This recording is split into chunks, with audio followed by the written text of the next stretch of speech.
From WXII 12 News, this is breaking news. A standoff continues in a High Point neighborhood. It has been nearly 10 hours since investigators responded out there. Yeah, they believe a man is barricaded inside a home. This is on Braddock Road. This is in a neighborhood right off of Skeet Club Road. Steve King has been out there all day. Steve, what's happening at this very minute? Kenny, right now we're learning more about what investigators are talking to that man about right now as they try to work towards a peaceful resolution. We're taking a live look at the scene right now. We did hear loud bangs earlier. No such loud bangs here in the last several minutes as we're looking at this man with the long assault rifle as deputies remain on scene. Now, police say, again, they're trying to keep him talking. So what negotiators are doing to try to keep him talking is talking about all kinds of casual topics from his favorite sports to favorite foods. But as soon as negotiators bring up the fact that that man needs to come outside as soon as possible, apparently they lose contact with him. We also heard that gunfire has been going on and off throughout the day, but that gunfire from inside the home did stop at around 4:30. No word on if that hit anybody in or outside of the home. Those loud bangs that we heard, let's take a listen at what it's been like today.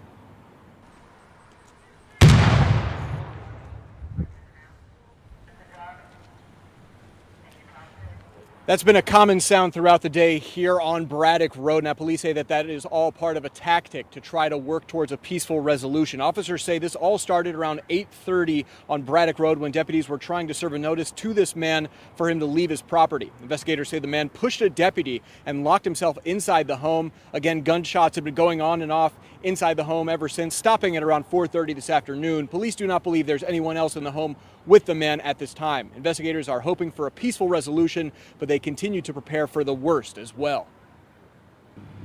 You always want it to be a peaceful resolution. Generally speaking, when they happen sooner, that's a better feeling. When they go on this long, it starts to make you wonder, what sort of resolve the person inside has. So I'd be lying to say you don't get a little doubtful, but we remain hopeful at the same time because we got a lot of skilled people down there doing what they're trained to do. The Guilford County Sheriff's Office is leading the investigation with the help of Greensboro Police and High Point Police.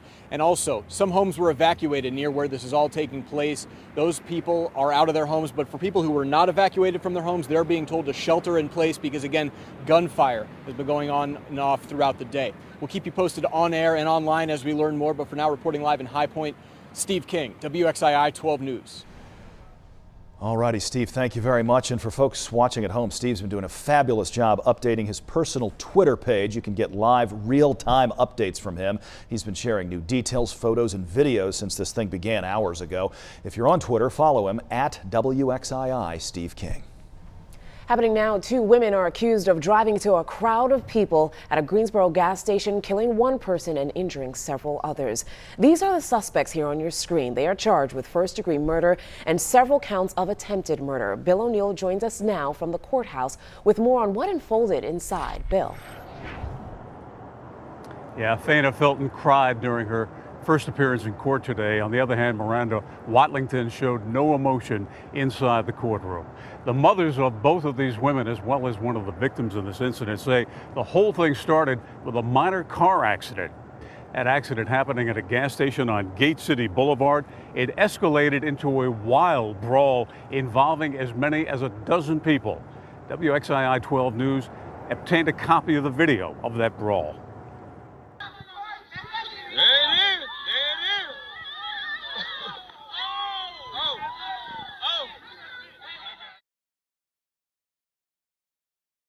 The fight went on for 2 hours. The manager at the store, they watching. Didn't nobody seem to pick up the phone and call the police before it escalated. 2 young girls is in jail now because of the situation they got into trying to get out to save their life. Ask the court, why did she kill my daughter? That's all. That's all. What was the purpose? I said, she had 2 little kids too.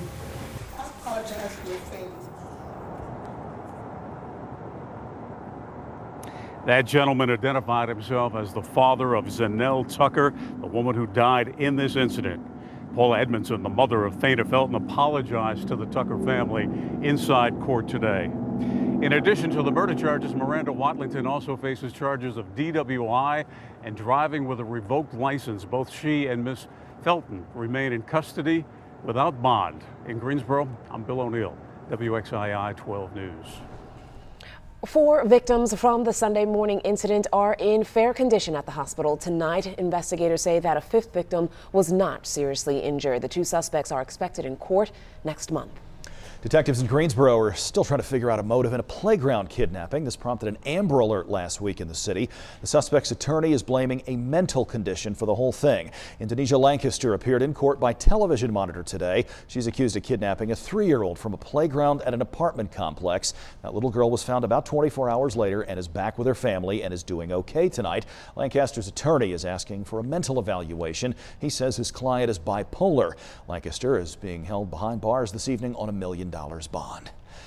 Also happening now, an Amber Alert for a different 3-year-old girl down in Alabama. The sheriff there is asking people across the entire southeast to be on the lookout for little Camille McKinney. Investigators say somebody took her from a birthday party in Birmingham over the weekend on Saturday night.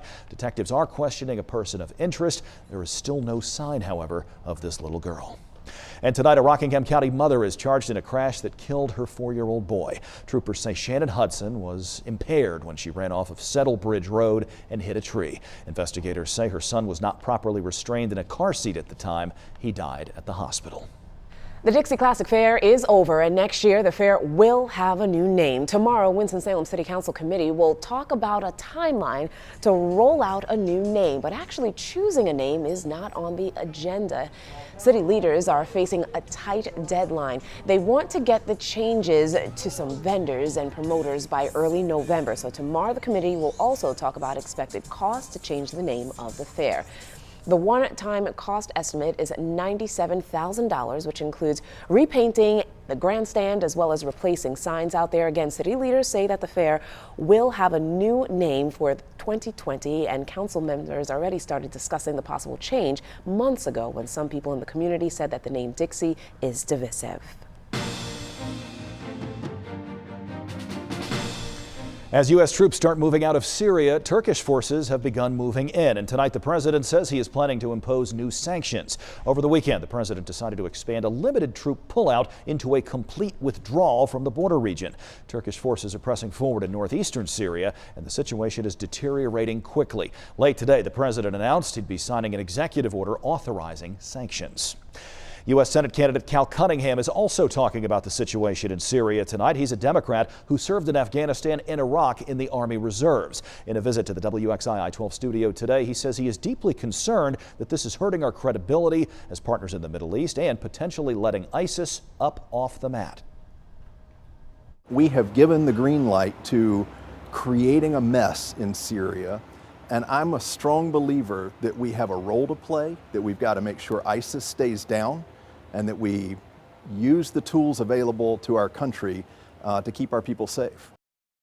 There are a total of 7 candidates running right now for this Senate seat. Cunningham, as you see here, is one of 4 Democratic challengers. Thom Tillis, the incumbent here, is facing 2 Republican challengers. Our primary is March 3rd. The winners from each party will meet in November.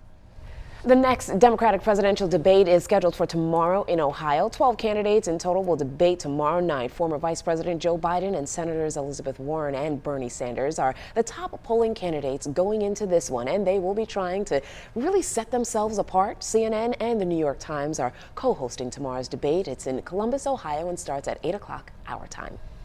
It's been a year since a North Carolina pastor was released from custody in Turkey. Andrew Brunson was held as a political hostage for more than 700 days. And tomorrow, the pastor is slated to open the U.S. Senate in prayer. Senator Thom Tillis invited Brunson to visit Washington, D.C. He's originally from Black Mountain, North Carolina.